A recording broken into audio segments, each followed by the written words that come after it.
اس قدوسی صاحب کو اب میں ملتمس ہوں اپنے مرشد، اپنے مشفق، اپنے مربی، استاذ العلماء، پیر طریقت، رہبر شریعت حضرت مولانا پیر ذوالفقار علی قادری صاحب دامت برکاتہم العالیہ سے وہ اپنے نورانی بیان سے آپ حضرات کے دلوں کو منور فرمائیں گے۔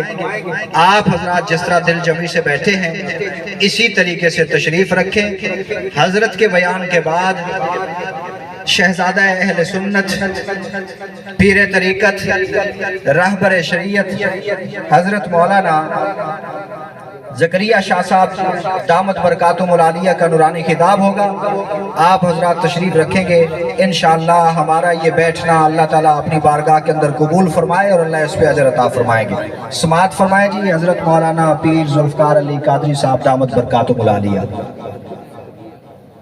تمام حضرات عقیدت اور محبت کے ساتھ حصول برکت کی غرض سے عبادت کی نیت سے درود شریف پڑھ۔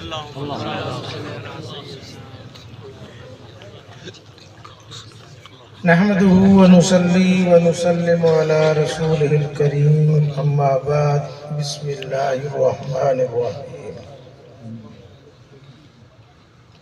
وقال النبی صلی اللہ علیہ وسلم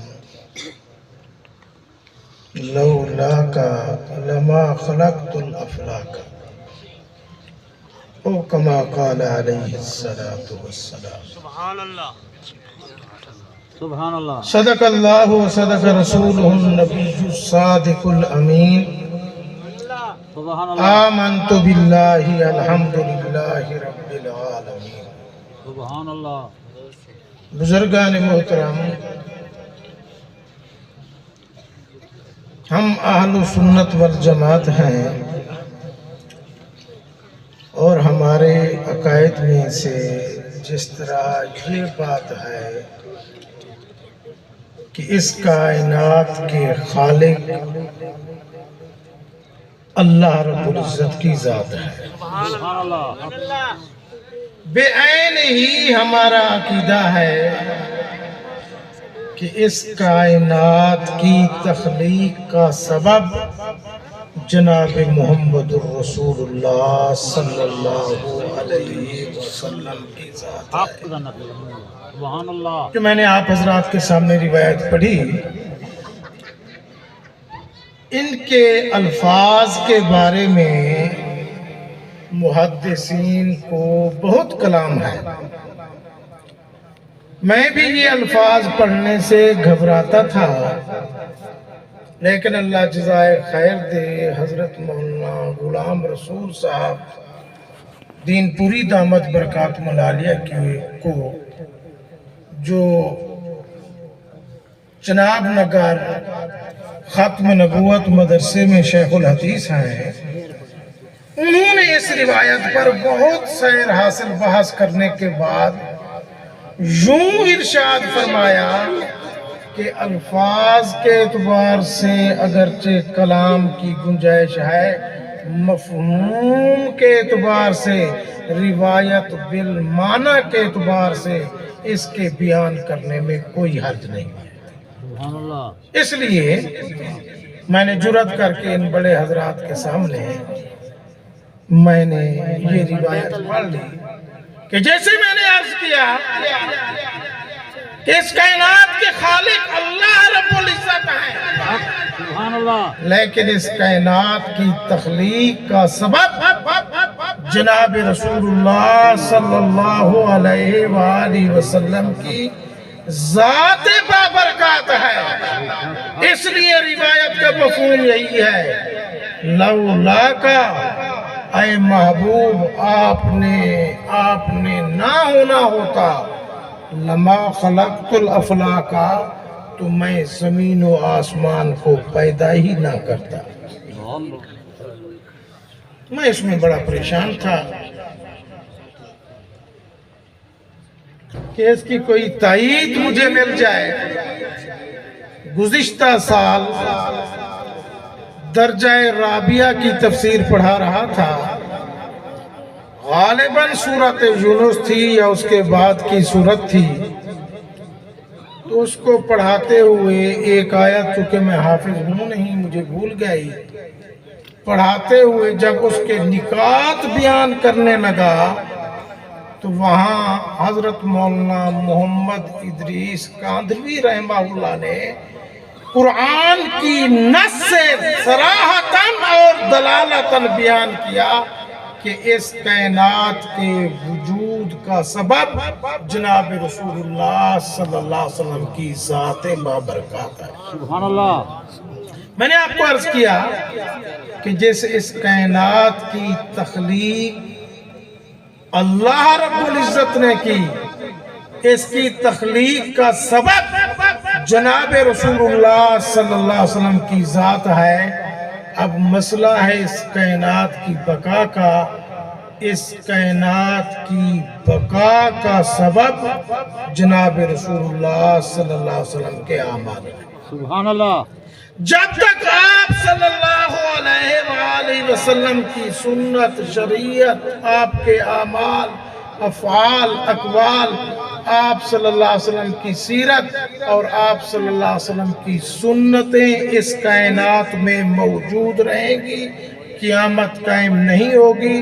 جس دن آپ صلی اللہ علیہ وسلم کی سنتیں، شریعت، دین، اللہ اللہ کرنا ختم ہو جائے گا، پھر یہ کائنات مردہ ہو جائے گی۔ اب اس کائنات کی زندگی کا سبب جناب رسول اللہ صلی اللہ علیہ وسلم کے اعمال ہیں۔ جب تک اعمال نبوی باقی، کائنات زندہ اور کائنات باقی۔ جب اعمال نبوی ختم ہو جائیں گے تو پھر کیا ہوگا؟ یہ کائنات مردہ ہو جائے گی، اور جب باپ بھی فوت ہو جائے تو اس کو آدمی دفن ہی کر دیتا ہے۔ جب اس میں اعمال نبوی نہیں رہیں گے تو اس وقت اللہ تعالیٰ قیامت قائم کر دے گا اور اس کائنات کو ختم کر دے گا۔ اس لیے اگر ہم اپنی بقا چاہتے ہیں، اپنے شہر محلے کی بقا چاہتے ہیں، اپنے صوبے ملک کی بقا چاہتے ہیں اور پوری کائنات کی بقا چاہتے ہیں، تو خود بھی سنتوں پر عمل کریں اور لوگوں کو بھی سنتوں کی دعوت دیں، تاکہ کائنات کا نظام اللہ کی منشا کے مطابق چل سکے۔ اور یہ سنتوں کی دعوت دینا کوئی معمولی بات نہیں۔ ایک مرتبہ ہمارے حضرت مولانا الیاس رحمہ اللہ نے اپنے صاحبزادہ حضرت مولانا محمد یوسف رحمہ اللہ کو فرمایا کہ یوسف، تمہیں ابدال بننے کا طریقہ بتاؤں؟ حضرت نے عرض کیا بتاؤ۔ پھر عرض کیا، پھر فرمایا یوسف، آپ کو ابدال بننے کا وظیفہ بتاؤں؟ حضرت نے عرض کی ضرور بتائیں۔ پھر تیسری مرتبہ عرض کیا، فرمایا بعض اوقات بزرگ یہ ترغیب کے لیے، برانگیختہ کرنے کے لیے، عمل کی تیاری کے لیے بتاتے ہیں۔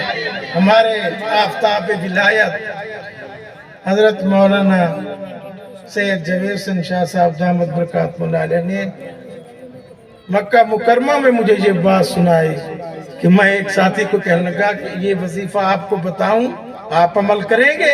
اس نے کہا کروں گا۔ پھر میں نے کہا، اس نے کہا کروں گا۔ جب میں نے تیسری مرتبہ کہا اس نے کہا بتاؤ گے تو کروں گا۔ تو میں یہ لطیفہ ہی بن گیا میرے لیے۔ تو حضرت نے تیسری مرتبہ فرمایا کہ یوسف، آپ کو ولی بننے کا طریقہ بتاؤں، وظیفہ بتاؤں؟ حضرت نے عرض کیا کہ حضرت ضرور بتائیں۔ حضرت نے فرمایا جہاں سنتیں مٹ رہی ہوں وہاں سنتوں کی دعوت دینا شروع کر دو، تم ابدال بن جاؤ۔ سبحان اللہ۔ حق۔ میرے عزیزوں، بہت سی سنتیں ہیں جو آپ کو آتی ہیں لیکن وقت پر بھول جاتے ہیں۔ اب میں آپ سے پوچھتا ہوں، بسم اللہ پڑھنا سب کو آتا ہے نا؟ پڑھو ایک مرتبہ بسم اللہ۔ اب حضور صلی اللہ علیہ وسلم ہر کام کی ابتدا میں بسم اللہ پڑھتے تھے. تو کوئی مشکل ہے آپ کے لیے عمل کرنا؟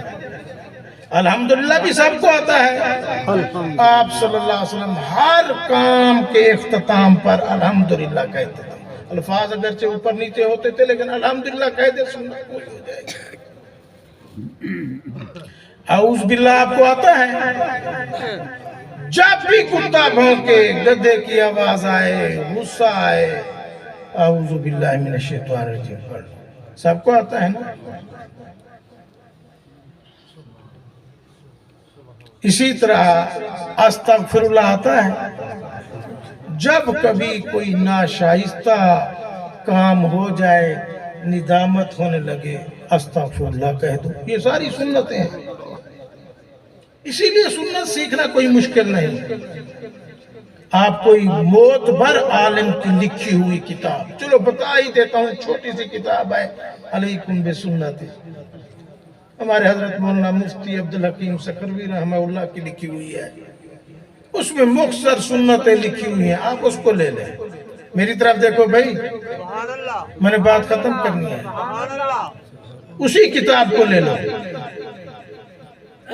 اگر وہ پڑھو گے تو 1 گھنٹے میں ختم ہو جائے گی، لیکن ایسے نہیں پڑھنی. اس کتاب سے روزانہ 3 سنتیں پڑھو اور 24 گھنٹے اس پر عمل کرو. سبحان اللہ. پھر اگلے دن اور 3 سنتیں پڑھو، پھر 24 گھنٹے اس پر عمل کرو، تو یاد بھی رہ سکے آپ کو. پھر اس کے بعد چاہے جتنا زیادہ آپ کو نہیں پڑھنی، 1 پڑھو 2 پڑھو، زیادہ سے زیادہ 3. پھر اگلے دن 3 سنتیں اور پڑھو، پھر اس پر 24 گھنٹے عمل کرو. مہینے میں کتنی سنتوں کے عامل ہو جاؤ گے؟ 90. آسان ہے یا مشکل ہے؟ اور یہ پڑھتے رہو. مزید اس کے اندر جذبہ پیدا کرنے کے لیے، نور پیدا کرنے کے لیے اور عمل میں آسانی کے لیے تبلیغی جماعت کے ساتھ سے روزہ، عشرہ، چلہ 4 مہینے لگاتے رہو اور اہل اللہ کی صحبت میں جاتے رہا کرو. یہ ساری چیزیں آپ کو بالکل آسانی سے حاصل ہو جائیں. ہمارے حضرت مولانا محمد یوسف لدھیانوی رحمہ اللہ نے ایک مرتبہ برطانیہ میں نوجوانوں کو کہا تھا کہ برطانیہ میں نوجوان جمع ہوئے اور آ کر عرض کرنے لگے، حضرت یہاں بے حیائی کی، فحاشی کی، قریانی کی ننگی تاریں بچھی ہوئی ہیں. ہم کس طرح اپنے ایمان اور عمل کو محفوظ کر سکتے ہیں؟ حضرت نے فرمایا 2 کام کر لو، تمہارا عقیدہ بھی محفوظ، تمہارا عمل بھی محفوظ. ایک تو یہ ہے کہ تبلیغی جماعت کے ساتھ وقت لگاتے رہو، اور دوسرا یہ ہے کہ کسی اللہ والے سے تعلق قائم کر لو، تمہارا عقیدہ بھی محفوظ اور عمل بھی محفوظ. میں جلسے کا میزبان ہوں. حضرت مولانا محمد اسلم صاحب، مولانا بابر صاحب، مولانا اشرف صاحب، مولوی صفدر ہوں، مولوی قاری مجیب صاحب ہوں، یہ ہمارے سب بھائی ہیں. بلکہ اس جلسے کا مشورہ بھی ہم نے پچھلے دنوں یہاں چوک میں ایک جگہ پر بیٹھ کر کیا کہ جلسہ کب ہو، کس وقت ہو، کن کو مدعو کیا جائے.